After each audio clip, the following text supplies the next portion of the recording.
اس کو اپنے ساتھ ہی لانا بس۔ اس بات نے غلام رسول کو سوچنے پر مجبور کر دیا۔ آج رات جب وہ گھر میں آیا تھا تو اس کی بیوی نے اس کے سامنے کھانا پیش کیا۔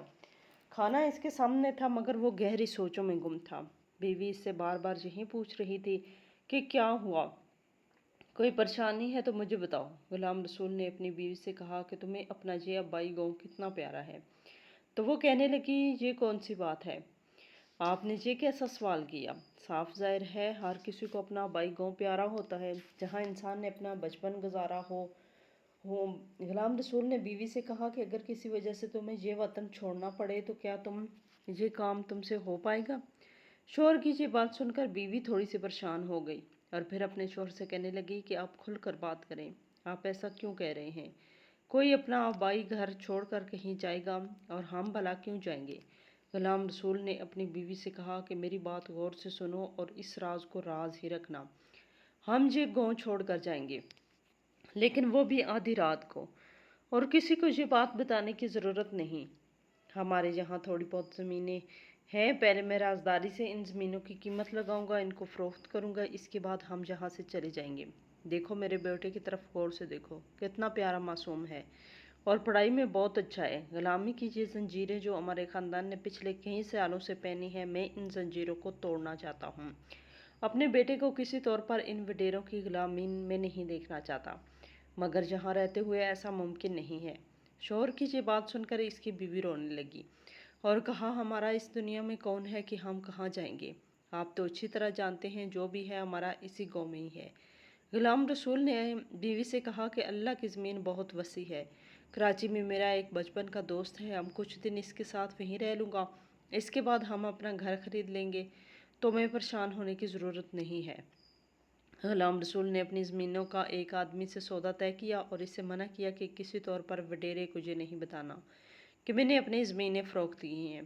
20 لاکھ میں ان زمینوں کا سودا طے ہوا اور اب غلام رسول اچھے موقع کی تلاش میں تھا۔ وہ کسی رات وہ اپنی فیملی کو ساتھ لے کر کراچی کی طرف روانہ ہو جائے گا۔ اس کا دوست ایوب جو کہ اس کے ساتھ ہی جاب کرتا تھا اور کراچی میں شفٹ ہو چکا تھا، وہ اپنے دوست کے پاس ہی جا رہا تھا۔ یہ آدھی رات کا وقت تھا جب غلام رسول اپنی بیوی اور بچے کو لے کر اسٹیشن پر پہنچا اور ٹرین کا انتظار کرنے لگا۔ اس کا دل زور زور سے دھڑک رہا تھا۔ وہ ایک ایسے سفر پر تھا جو شاید اتنا آسان نہیں تھا، لیکن چونکہ ابھی تک وہ ٹرین کا انتظار کر رہا تھا، اسے اس بات کا بھی خدشہ تھا کہ وڈیرے کے آدمی اس طرح اگر اسٹیشن پر پہنچ گئے تو وہ اسے زندہ نہیں چھوڑیں گے۔ غلام رسول کی بیوی دل ہی دل میں اللہ تعالیٰ سے دعا کر رہی تھی کہ یہ سفر خیریت سے گزرے اور اللہ ہمیں اس وڈیرے کی شر سے بچائے۔ اللہ اللہ کر کے ٹرین آئی تو غلام رسول کی سانسیں بحال ہونے لگیں۔ اب اسے محسوس ہونے لگا کہ وہ آزاد فضاؤں میں سانس لے سکتا ہے۔ اس کی اولاد اب کسی کی غلامی نہیں کرے گی۔ ایک دن کے سفر کے بعد وہ کراچی پہنچا تو ایوب نے اسے خوش آمدید کہا۔ غلام رسول بار بار اپنے دوست سے یہی کہہ رہا تھا کہ میں ایک کرائے کا مکان تلاش کرتا ہوں، بس کچھ دن کے لیے تمہیں یہ تکلیف برداشت کرنا پڑے گی اور ہمیں اپنے گھر میں برداشت کرنا پڑے گا۔ ان کی یہ بات سن کر ان کے دوست نے کہا کہ یار کیسی باتیں کرتے ہو اور ایسی باتیں کر کے کیوں مجھے شرمندہ کر رہے ہو؟ تم اچھی طرح جانتے ہو کہ تم نے میری کس طرح مدد کی، مشکل وقت میں میرا ساتھ دیا، میری بیوی کا آپریشن تھا اور میرے پاس پیسے نہیں تھے، اس وقت بھی تم نے ہی میری مدد کی تھی، اور جس گھر میں میں رہ رہا ہوں اس کو خریدنے کے لیے بھی مجھے پیسوں کی بہت ضرورت تھی کیونکہ پیسے کم پڑ چکے تھے، اس موقع پر بھی تو نے میری مدد کی اور اب ایسی باتیں کر رہی ہو، اسے اپنا ہی گھر سمجھو اور ایسی بات دوبارہ مت کرنا۔ کچھ دنوں بعد ایک کرائے کا مکان تلاش کر لیا گیا، لیکن غلام رسول کا یہی ارادہ تھا کہ وہ ہمیشہ کراچی میں ہی رہے گا اور اپنا ذاتی گھر خرید لے گا۔ گاؤں سے زمینیں جو اس نے فروخت کی تھی، اس کے پاس وہ پیسہ بھی موجود تھا اور اس کا ارادہ تھا کہ ایک اچھی لوکیشن پر کوئی گھر خرید لے گا۔ وہ اپنے بیٹے کی پڑھائی کسی صورت ڈسٹرب نہیں کرنا چاہتا تھا، لہٰذا بیٹے کے لیے ایک اچھا ادارہ تلاش کرنے لگا۔ ایوب کے مشورے پر ہی اس نے اپنے بیٹے کے لیے ایک انگلش میڈیم اسکول کا انتخاب کیا۔ اشرف کو اسکول میں داخل کروایا گیا، مگر اس اسکول میں تعلیم حاصل کرنا اشرف کے لیے اتنا آسان نہیں تھا۔ ایک تو وہ اسکول میں اجنبی تھا، سارے بچے جو شہری ماحول میں پڑھے لکھے تھے، اشرف ان بچوں سے ہچکچاتا تھا۔ وہ کلاس میں پڑھتا تو تھا لیکن کسی سے بات نہیں کرتا تھا، بریک ٹائم میں بھی اکثر اکیلا ہی پھرتا رہتا تھا۔